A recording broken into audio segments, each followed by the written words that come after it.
Okay, so welcome to the tutorial. Today I'm going to show you how to represent negative binary numbers. So what we've been looking at so far is unsigned numbers only. So what we've been doing is we've been converting positive decimal numbers into binary and positive binary numbers into decimal. So now we need to be able to actually convert negative numbers into binary and be able to distinguish between positive and negative binary numbers. So the way we actually do this is through the 2's complement numbers, yeah? So the way we use the 2's complement is like the following. So what we're going to do first is we're going to convert, let's say, minus 23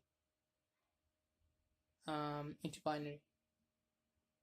Now the way we go about this is we pretend it's positive first and we convert it into binary. So 23 divided by 2 is 11, divided by 2 again is 5, divided by 2 again is 2, divided by 2 again is 1. So that becomes 1, 0, 1, 1, 1.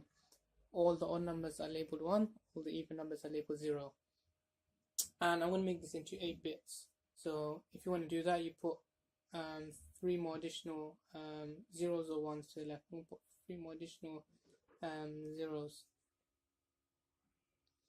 Now what's going to happen next is I'm going to invert the bits after the first one.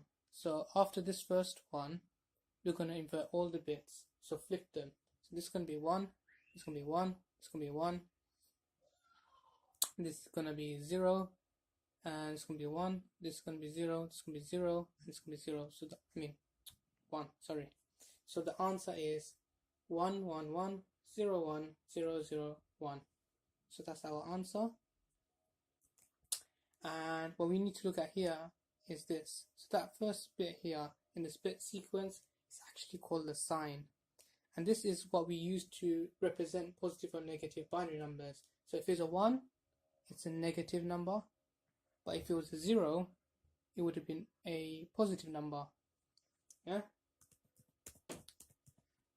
But it is negative, so we're going to remain as a negative number. Now the way we go about actually convert this back into decimal is the following. So 2 to the power 0, we know that's 1. 2 to the power 3, we know that's 8. And the next one, we know that's 32. We know that's 64.